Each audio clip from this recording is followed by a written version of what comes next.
할렐루야. 성탄을 기다리는 여러분 마음속에 성탄의 은총과 기쁨이 충만할 수 있게 되기를 축복합니다. 여러분, 우리가 살다 보면 때로 낙심이 될 때도 있지요. 정말 열심히 일했는데 그 결과가 기대하는 것보다 한참 못 미치는 경우 낙심이 되지요. 또 우리가 모든 부모님들이 자녀들을 위해서 얼마나 애쓰고 노력합니까? 사랑하고 헌신합니다. 그런데 자식들이 그거 몰라주고 속썩일 때 낙심이 되기도 하지요. 신앙생활도 마찬가지예요.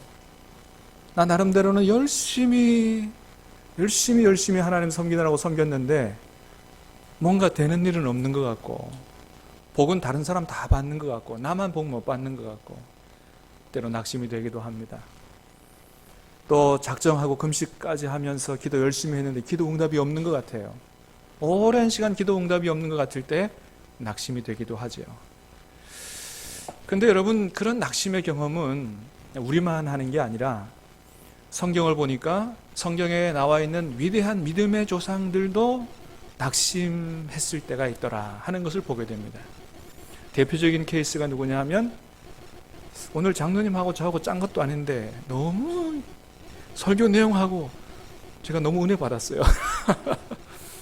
엘리야예요. 엘리야. 여러분, 엘리야가 어떤 선지자입니까? 엘리야에게 별명을 붙여준다면 하늘 문을 열고 닫는 선지자라고 별명을 붙여줄 수 있어요. 그가 한 번 기도했더니 하늘 문이 닫혀버렸어요. 3년 6개월 동안 비가 오지 않았습니다. 근데 또 그렇게 안 오던 비가 한 번 기도했더니 기도한 대로 쏟아지더라는 거예요. 그래서 많은 선지자들이 있지만 구약 선지자를 대표할 만한 선지자 그러면 엘리야 선지자를 꼽고, 기도의 능력, 또 갈멜산상에서 바알 선지자들과 450대 1로 싸워 승리한 기도의 능력 선지자, 하늘문을 열고 닫는 선지자 엘리야. 그렇게 큰 대승을 거뒀는데 이세벨이라고 하는 한 여자의 협박에 낙심이 돼가지고 도망을 가는데 아주 36개의 주랭랑을 치는 거예요. 저 북쪽에서 제일 남쪽 브엘세바까지, 그것도 더 광야로 들어가서 로뎀나무 앞에 엎드려서, 하나님, 나는 이제 도저히 못하겠습니다. 다 넘어갔고 나 혼자밖에 안 남았는데 이제는 나는 도저히 못하겠습니다. 하나님, 나를 여기서 그냥 죽여주십시오. 이렇게 하나님 앞에 죽여달라고 기도했던 사람이 바로 엘리야 선지자죠. 엘리야 선지자만 그랬느냐? 아니에요. 출애굽의 민족의 영웅 모세 또한 그랬습니다. 모세가 이스라엘 백성들을 출애굽시킨 이후에 하나님이 약속하신 가나안 땅으로 이끌고 가는 도중에 광야에서 얼마나 원망 불평하고 때로는 막 돌 가지고 치려고 그러고 너무너무 낙심이 되는 거예요. 그래서 모세가 하나님 앞에 어떻게 기도했다고요? 한번 민수기서 말씀을 읽어볼까요? 같이 시작. 주께서 내게 이같이 행하실진대 구하옵나니 내게 은혜를 베푸사 즉시 나를 죽여 내가 고난당함을 내가 보지 않게 하옵소서. 여러분, 저 기도를 보면 모세가 얼마나 낙심이 됐는지를 가히 짐작할 수 있어요. 더 이상 못하겠습니다. 주님, 난 도저히 이 백성 이끌고 가나안 땅 못 들어가겠으니 나를 그냥 여기서 죽여주십시오.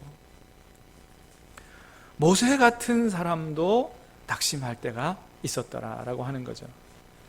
오늘 본문의 세례 요한 마찬가지입니다. 여러분, 세례 요한이 누구예요?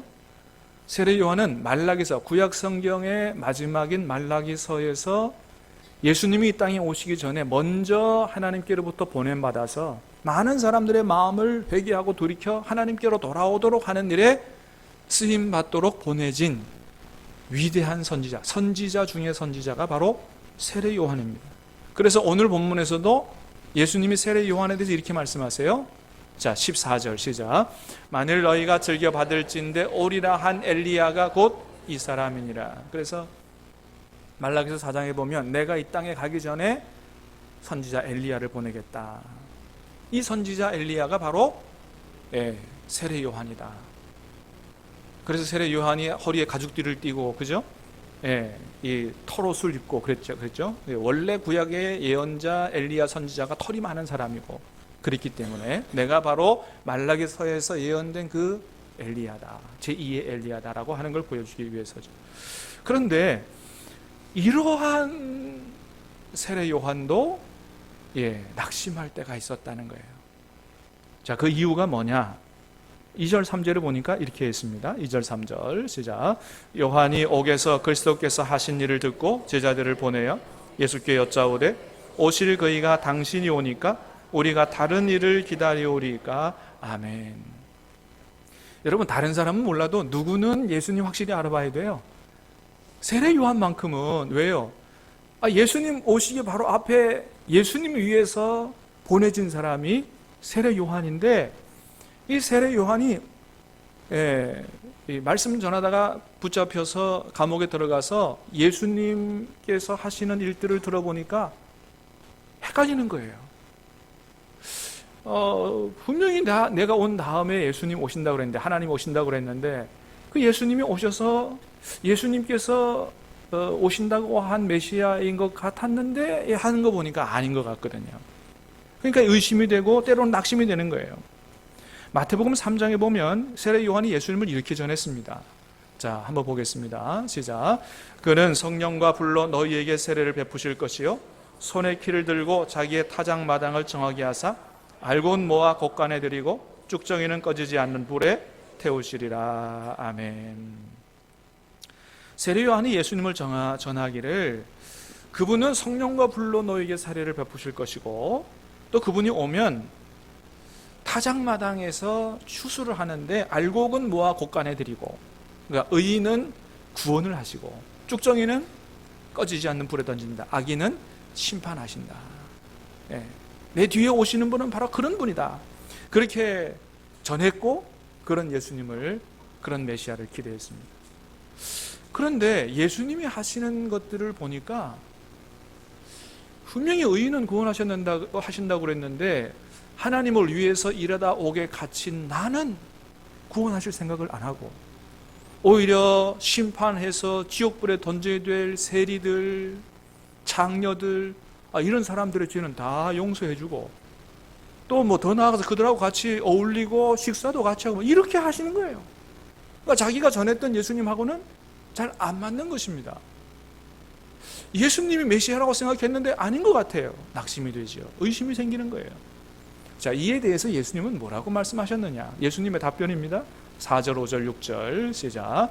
예수께서 대답하여 이르시되 너희가 가서 듣고 보는 것을 요한에게 알리되 맹인이 보며 못 걷는 사람이 걸으며 나병 환자가 깨끗함을 받으며 못 듣는 자가 들으며 살아나며 가난한 자에게 복음이 전파된다 하라. 누구든지 나로 말미암지 아니하는 자는 복이 있도다 하시니라. 아멘.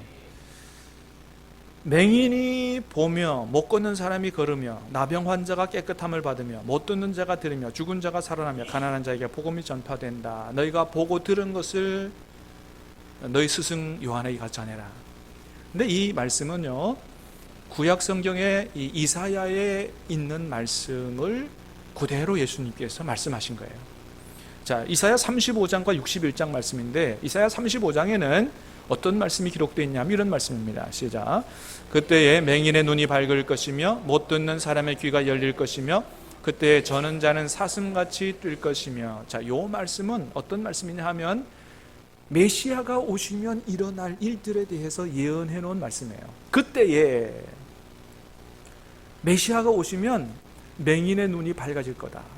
예수님이 메시아가 오셔서 맹인의 눈을 뜨게 할 거다. 못 듣는 사람은 듣게 할 거다.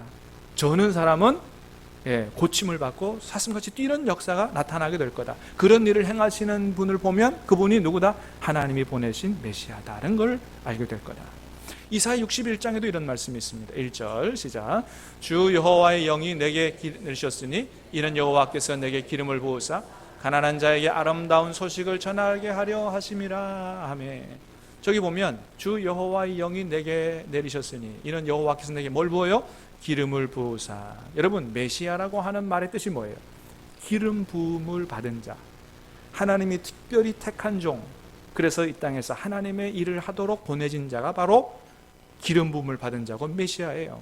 그걸 헬라어로 크리스토스, 우리는 그리스도라고 얘기하죠. 그분이 오셔서 하는 일 중에 하나는 뭡니까? 가난한 자에게 아름다운 소식을 전하게 하려 하심이라.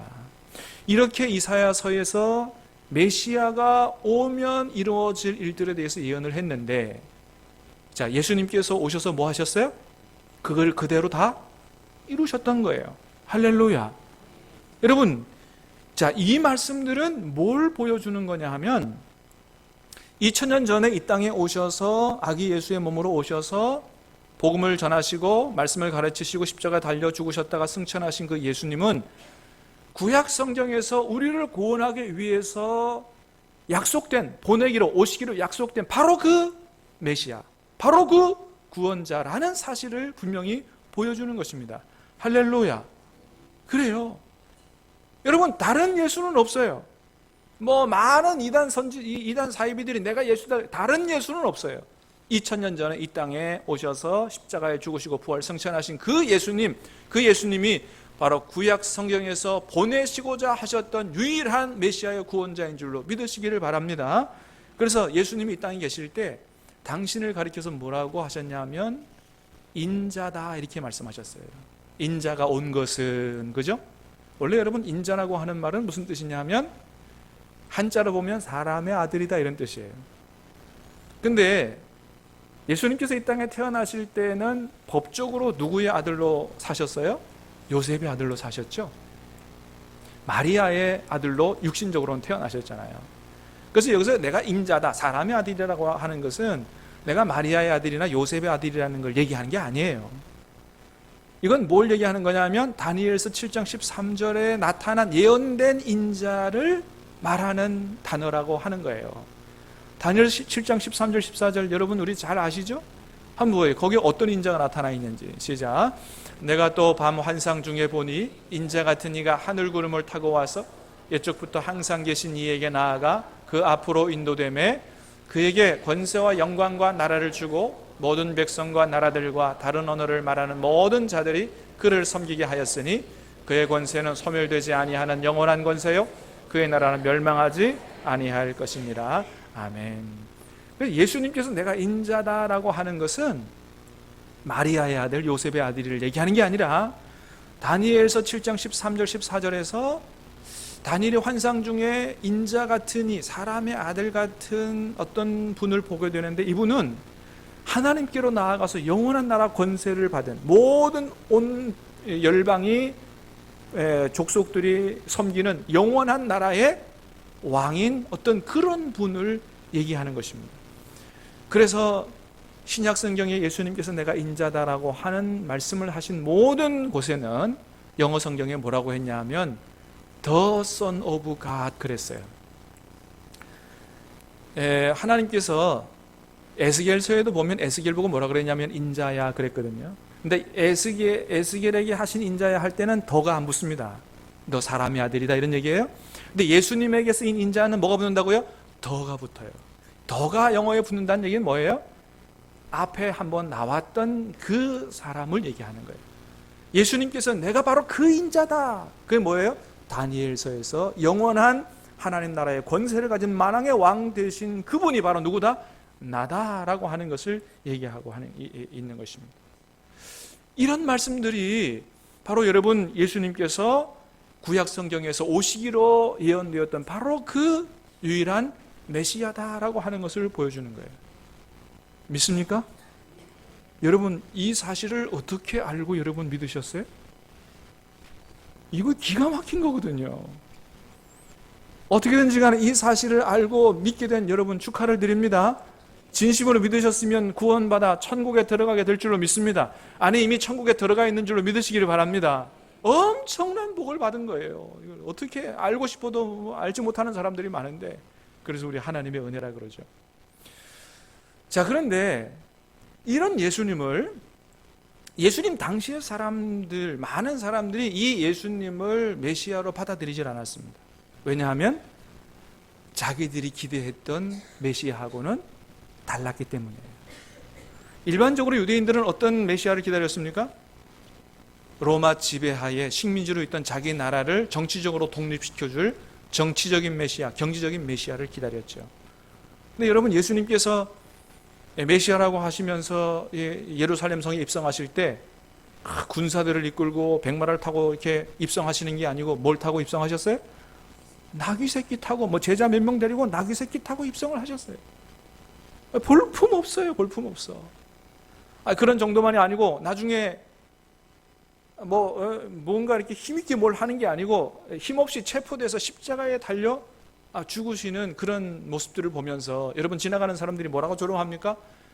나라 구할 생각하지 말고, 다른 사람 구할 생각하지 말고 당신이나 구하라고 그렇게 조롱하기도 그렇게 했죠. 그러니까 이런 메시아는 자기들이 기대했던, 자기들이 생각했던 메시아하고 거리가 먼 이런 메시아는 자기들에게 필요가 없다. 그래서 많이 예수님을 거절했죠. 예수님은 뭐 그런 부류들하고 똑같지는 않았지만, 그러나 그럼에도 불구하고 세례 요한도 마찬가지로 자기가 전하고 자기가 생각하고 자기가 기대했던 예수님과는, 메시아하고는 달랐기 때문에 의심이 되고 낙심이 됐던 것입니다. 그래서 예수님이 뭐라고 말씀하세요? 자, 6절 말씀 시작. 누구든지 나로 말미암아 실족하지 아니하는 자는 복이 있도다 하시니라. 아멘. 누구든지 나로 말미암아 실족하지 아니하는 자는 복이 있도다. 여러분은 예수님을 어떻게 생각하십니까? 예수님은 나에게 있어서 어떤 분이라고 생각하십니까? 여러분, 어떤 예수님을 기대하십니까? 혹여나 여러분 신앙생활을 하다가 여러분이 기대하고 생각하는 예수님과 내가 원하는 예수님과 실제 성경이 기록된 예수님 차이가 있더라도, 거리가 멀다 하더라도 여러분, 예수님 때문에 낙심하거나 실족하지 마시기를 주님의 이름으로 축복합니다. 여러분, 예수님 믿으면 만사형통합니까? 많은 사람들은 만사형통 그러면 아무런 어려움이 없이 모든 일들이 다 잘 되는 그런 형통을 생각합니다. 여러분, 성경은 절대로 그런 형통을 약속한 적이 없습니다. 오히려 하나님은 우리를 연단하시기 위해서, 우리를 더 기도하도록 하기 위해서, 살아계신 하나님을 체험하도록 하기 위해서, 하나님 나라에 합당한 자로 우리를 서도록 하기 위해서 고난도 허락하신다고 그렇게 말씀하고 있습니다. 여러분, 그렇기 때문에 우리가 예수님이 어떤 분이고 예수님이 우리에게 무슨 말씀을 하시는가 하는 말씀을 제쳐놓고 내가 생각하는 대로, 내가 기대하는 대로, 내가 원하는 대로 예수님을 믿다 보면 때로는 낙심하게 되고 실족하게 된다고 하는 거예요. 여러분, 봉사하다가, 주님의 일 열심히 하다가 여러분 낙심하지 마시게 되기를 바랍니다. 왜 다른 사람들이 나를 안 알아주냐고 이렇게 생각하면 낙심하는 거예요. 여러분의 봉사가 다른 사람에게 인정받으려고 하는 것이 아니고 주님 사랑해서 하는 봉사 될 수 있게 되기를 축복합니다. 주님께서 다 알아주실 줄 믿습니다. 그래야 낙심 안 해요. 포인트를 잘못 맞추면 낙심하게 되는 거예요. 여러분, 특별히 설교 듣다가 낙심하지 마시기를 바랍니다. 참, 우리 교회는 설교 듣다가 나 들으라고 그런 설교하냐고 쫓아오는 분 없어서 감사합니다. 간혹 다른 교회 보면 쫓아온대요. 여러분, 혹여나 설교 듣다가 가끔 그런 생각이 드실 때가 있죠. 어떻게 저렇게 목사님은 내 마음, 내 삶을 다 아시고 오늘 나 들으라고 설교를 하시는가, 그런 생각이 들거들랑 혹시나. 여러분, 성령께서 여러분에게 주시는 말씀으로 은혜로 감사로 받으시기를 바랍니다. 그러면 얼마나 좋아요. 근데 어떤 분들은 시험에 든다는 거예요. 그래서 다른 교회 얘기를 들어보면 쫓아와서 어떻게 목사님 그런 설교를 할 수 있냐고 막 그렇게 따지는 분들이 있다고 그러는데, 여러분, 근데 뭐 그런 분들 혹 있을지도 모르겠어요. 그러나 대부분의 많은 목사님들은 여러분 그렇게 설교 안 합니다. 여러분, 오늘도 여기 얼마나 많은 분들이 와 계세요? 더 큰 교회는 1000명 교인도 있고 10,000명 교인도 있는데, 아니 그분 다른 분 다 빼놓고 그 한 사람 들으라고 그 설교를 준비했겠느냐 말이에요. 그렇지 않다 말이죠. 여러분, 모든 사람들이 다 하나님의 말씀을 들어야 될 거 아니에요? 한 사람 들으라고 그렇게 설교 안 한다는 것이죠. 그러니까 혹시 말씀 듣다가 찔리는 부분이 있다면 어떻게 생각해요? 이것은 목사님이 나 들으라고 치는 설교하는 게 아니라 성령께서 역사하셔서 내가 내 삶을 고치고 하나님 앞에 바로 서서 복을 받도록 주시는 축복의 말씀이다. 은혜로 감사로 받고 복되게 사시기를 주님의 이름으로 축복합니다. 그래야 되는 거예요. 설교 듣다가 절대로 낙심하면 안 돼요. 여러분, 신앙생활 하다가 다른 사람 때문에 실족하지 마시기를 바랍니다. 어떤 분은 그런 얘기합니다. 나는 누구 때문에 교회 못 다니겠다. 나는 장로님 때문에 교회 못 다니겠다. 아니 어떻게 집사님이 그럴 수가 있어? 뭐 이렇게 얘기하시는 분들이 있습니다. 다른 교회 얘기예요. 우리 교회 얘기 아니에요. 미연에 방지하려고 내가 말씀드립니다. 여러분, 교회 지도자들이 실수도 할 수 있고 잘못도 할 수 있지요. 그러나 그런 거 볼 때 여러분 실족하고 넘어지지 마시고 그럴 수도 있구나 이렇게 생각하시길 바랍니다. 여러분 그렇잖아요. 왜요? 여러분 목회자도 그렇고 장로님도 그렇고 여러분 어르신들도 마찬가지예요. 우리는 다 하나님 앞에 완전한 사람들이 아니에요. 우리는 다 부족한 사람들이에요. 다 약점이 있고 실수가 있고 다 그렇게 하는 것이죠. 물론 큰 범죄에 져서는 안 되고요. 다른 사람 실족하게 해서는 안 돼요. 예수님이 다른 사람 실족하게 하는 일에 대해서 아주 엄중하게 경고하셨어요. 실족하게 하는 일이 없을 수는 없으나 실족하게 하는 그 사람에게는 화가 있다고 말씀하셨어요. 그래서 우리는 절대로 다른 사람을 배려하는 말이나 다른 사람을 배려하는 신앙생활을 항상 해야 되죠. 지도자를 드릴수록 더 그래야 되죠. 그러나 그럼에도 불구하고 우리는 완전한 사람들이 아니다라고 하는 거예요. 여러분 지금도 해마다 얼마나 많은 목회자들이 배출이 됩니까? 그래봐야 다 젊은 사람들이잖아요. 아니 그 젊은 청년들이 목사 안수 받았다고 해서 갑자기 하나님 됩니까? 그렇지 않아요. 그 부족함은 여전히 남아있는 거예요. 하나님도 그거 아세요. 그럼에도 불구하고 내가 쓰기 위해서 부족하지만 하나님이 부르신 거거든요. 여러분 장로님들도 마찬가지죠. 갑자기 안수집사 됐다가 장로님 되면 갑자기 천사로 변합니까? 그렇지 않다고 하는 거죠. 부족하지만 하나님께서 주의 몸된 교회를 위하여 쓰시려고 세우신다 하는 것이죠. 그래서 설사 교회 지도자들이 실수를 하고 잘못한다고 해도 그것 때문에 여러분 시험 들지 마시고 어떻게 생각해야 돼요? 내가 오히려 더 기도해 드려야지. 내가 도와드릴 부분은 없는가? 여러분 이런 성숙한 신앙을 가질 수 있게 되기를 축복합니다. 그렇지 않고 어떻게 저럴 수 있는가? 그러면 실족하게 되는 것입니다. 교회도 마찬가지예요. 어떤 사람은 작은 교회라서 낙심하는 사람이 있고요. 또 작은 교회에 왔더니 뭐 프로그램도 별로 없고 커피숍도 없고 이것도 없고 저것도 없고 나 작은 교회 못 다니겠다. 그래서 또 큰 교회로 가면 어떻습니까? 큰 교회 왔더니 또 사랑이 없어서 못 다니겠다. 그러니까 여러분 실족하는 사람은 이 실족병에 들린 사람은 어디 가나 실족하는 거예요. 여러분 이 땅에 우리의 입맛에 꼭 맞는 교회가 있습니까? 전혀 없습니다. 교회를 바꾼다고 그게 달라질까요? 절대 그렇지 않아요. 여러분 예수님 안에 사시기를 주님의 이름으로 축복합니다. 예수님 안에 있어야 예수님이 주시는 은혜와 기쁨과 평강으로 살아야 이 모든 것들을 다 이기고 영적 전쟁에서 승리하고 우리가 하나님 앞에 영광을 돌리고 사는 거죠.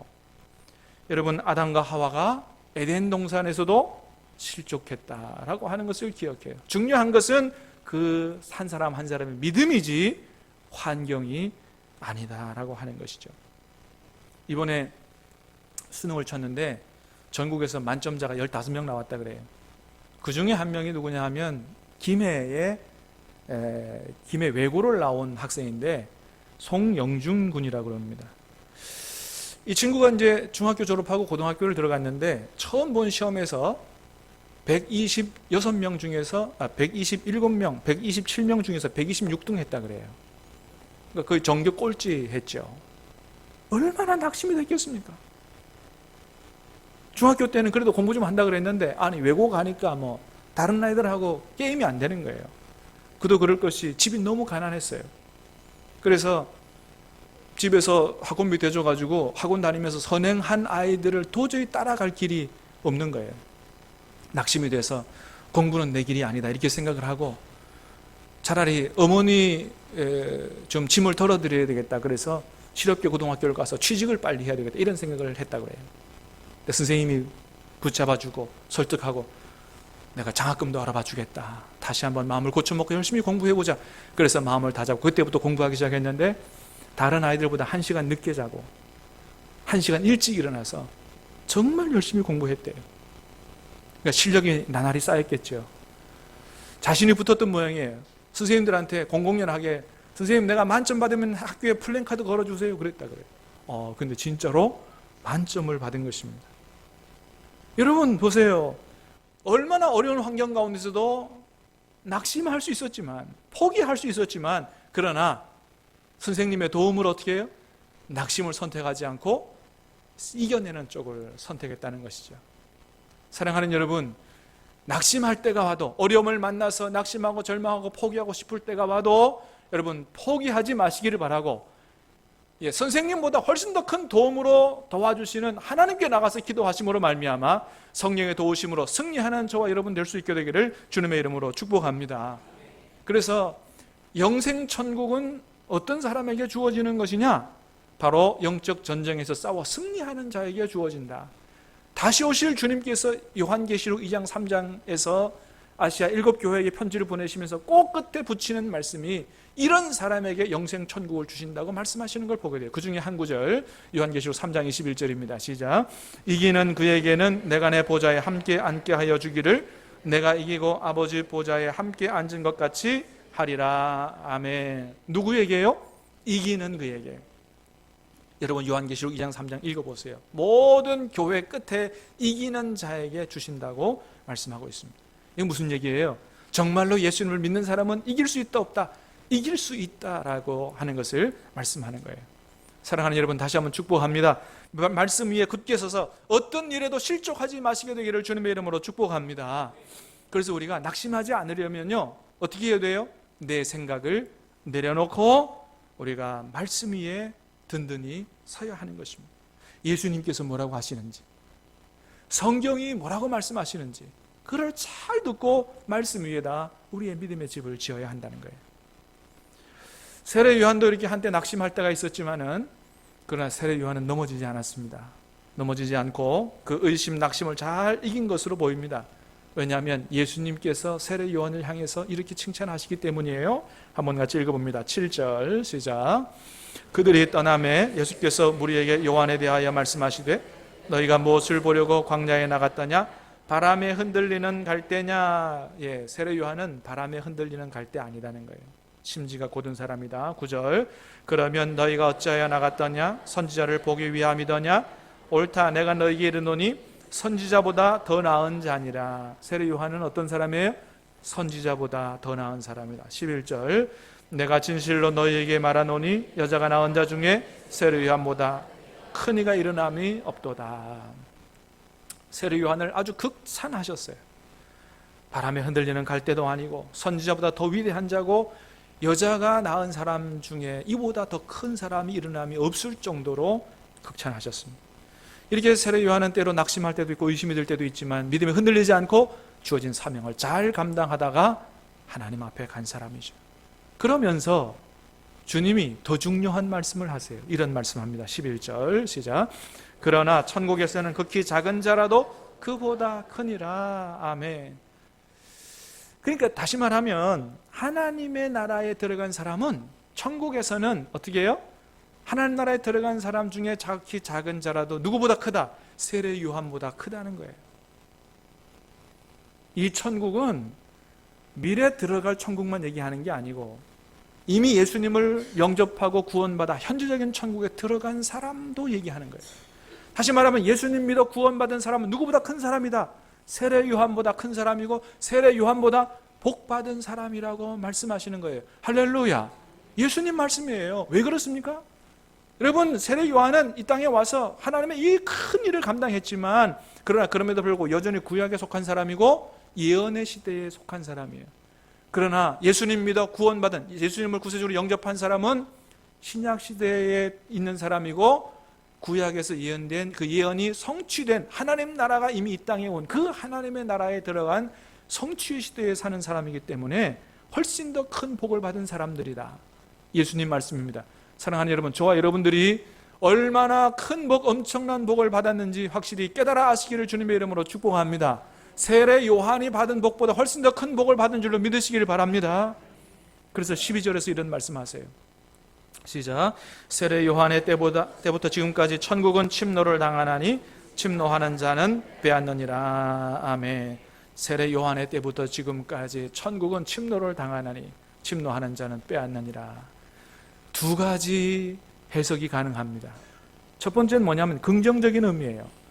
하나님의 나라가 이 땅으로 강력히 침투해 들어온다.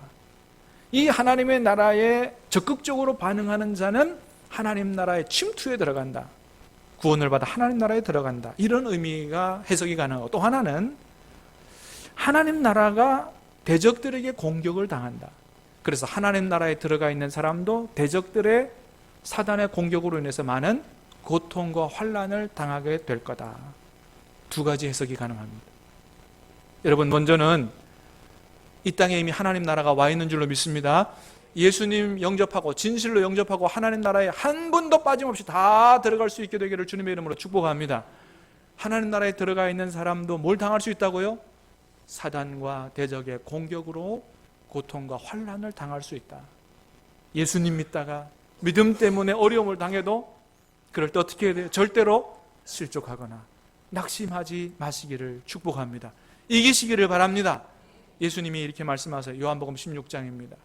시작. 이것을 너희에게 이르는 것은 너희로 내 안에서 평안을 누리게 하려 함이라. 세상에서는 너희가 환난을 당하나 담대하라. 내가 세상을 이기었노라. 아멘. 사랑하는 여러분, 주님은 다시 오신다고 우리에게 약속하셨습니다. 약속대로 오실 줄로 믿습니다. 주님이 오실 때 이렇게 예배하는 자리, 기도하는 자리, 전도하는 자리, 영적 전쟁에서 승리하는 자리에 서 있으면서 아멘 주 예수여 어서 오시옵소서 주님을 대망하며 두 손 들고 찬양할 수 있는 그런 저와 여러분 다 될 수 있게 되기를 주님의 이름으로 축복합니다.